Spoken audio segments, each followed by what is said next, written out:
I'm Joanna DeCellis, editor of CNRB's Chef to Chef magazine. I'm here today with Philippe Reynaud, the Senior Director of Culinary at Ocean Reef. Thanks so much for joining us today, You're welcome. Chef. Tell us a little bit about Ocean Reef. Ocean Reef is a private club sitting at the tip end of Largo. And it's a club that has 5,000 residents, members, equity, legacy, and social members as well. And we have many facilities. We have an airport, we have a marina, 175 slip marina, we have a commissary, 18 restaurants. It's a very large club with absolutely, with a beautiful beach and medical facility. Wow. How big is the food and beverage staff? It's about 635 people. Okay. What is your culinary philosophy? My culinary philosophy has been molded with our ORC promises. Ocean Reef Club stand for O for ownership, R for respect, and C for care. So taking ownership, respect and caring for the craft, for culinary, for our associates. It's really a broad philosophy about really respecting the craft and caring about the environment, caring about the relationship you have with the associates, and taking ownership of your responsibility, you know, being able to be there for your employees, not asking them to do things that I wouldn't do myself, you know, so being able to be a leader and leading by example. With so many moving parts at Ocean Reef, you said 18 different outlets. That's How right. do you keep your finger on the pulse of what's happening?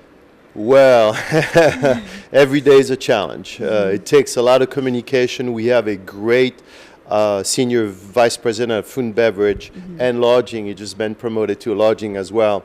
So his name is Giovanni Mellis. He is performing a great job. He's been with us for 12 years.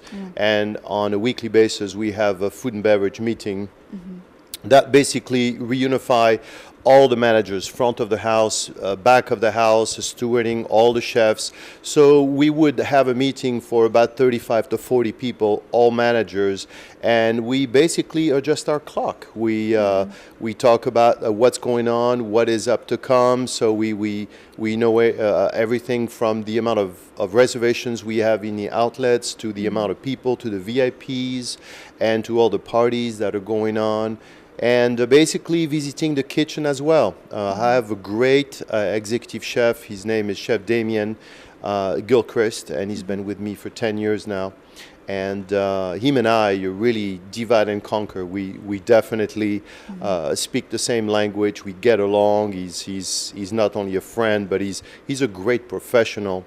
And him and I really divide and conquer and able to really keep our finger on the pulse at Ocean Reef Club by communicating with each other, texting, reviewing the things that we need to do with the outlets and with the chefs and conflict resolution. Yeah. I mean, it's Communication is key.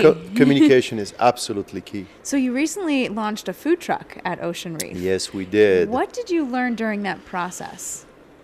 I've learned a lot. First and foremost, like Ocean Reef Club President Mr.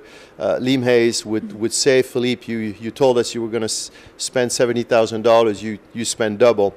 Well, basically, we wanted to have a food truck that would fit it all. That not only a taco truck, not only a South Korean truck, but a truck where we could serve ice cream from, a truck we could serve breakfast, lunch, and dinner, that we could do function. So it's a truck that has gone from 12 feet to 18 feet. It's a beautiful, it's a kitchen on wheels, really.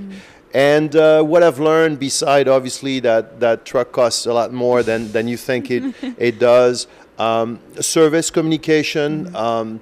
It's really taking a chef, whoever chef is working back there. We have a great guy, his name is Sterling, and he's got great communication skills. You need to be out there at the window talking to the members. Some members would like to open up the door of that kitchen and take a little peekaboo inside the kitchen and say, hey, what's going on? Just want to see. Never seen a food truck. So sometimes we bring them into the kitchen, between orders when it's not too busy. And I've learned a lot. I've learned that little things can be very close to members. Our hamburger can be done extremely well, and our members love our hamburgers and lobster rolls. So there's quite a few things I've learned beside that it does cost a lot of money sometime when you built it from scratch. Yeah. Over the course of your career, what has been the most valuable piece of advice that you've ever been given? Oh, I've been given a lot of piece of advices. Remain calm in time of crisis. When you're in the weeds, in fact, I'm a little late to this interview because I just got a phone call that our lunch is being very busy, and they were asking me for help. Unfortunately, I'm here in Atlanta, not in Key Largo, but everything is going well. Stay calm. Be able to call for help when you are under pressure. Stay together as a team. Nobody is perfect. You're going to have one or two people, or maybe sometime no one, that may fall a little bit behind. You have to pick them up. You have to make sure that they go along with you, and be able to stay up with the pace of the team. So that is very important, to stay within a team, a frame of mind all the time when you work in a kitchen, because everything in a kitchen is synchronization. Right. From the cold plate to the hot plate, they're all going to end up in the same tray, and the chef, whether he loses cool or not, rather not, he needs to synchronize all the guys together during service. And Absolutely. to me, it is the most important time of the day. You're known for never resting on your laurels and constantly evolving and changing and introducing new ideas. Why is that so important to you, and why should other chefs follow that role? First and foremost, I've been at Ocean Reef Club for 17 years now. I give myself 5 years at Ocean Reef Club, but you know what? I discovered that in the growth of Ocean Reef Club, we do so many things. And what has kept me out there is the growth. I'm a little bit of a ADD tendency. I lose interest into the thing I do for a long time, but my interest never is lost at Ocean Reef, because there's so many projects, there's so many things that we want to do new. So for me, it is really a tool and a reason to stay fresh. And the motivation is getting up in the morning, knowing I'm going to drive to the most beautiful place in the world and work with the most wonderful workers in the world, and assistant and fellow managers. And from the top down, it's a top-notch team, from Mr. Lim Hayes to anyone that is supervising. They're absolutely wonderful. So, you know, it helps. What's next for food and beverage at Ocean Reef? Boy, that's a loaded question. There's a lot of things I would like to do. Giovanni, the senior VP of F&B, would like to do a noodle bar, a sushi bar, noodle bar, casual. That would add an Asian variety to our already beautiful international selection of foods. It will be casual for the family, low priced and quick to go, you know.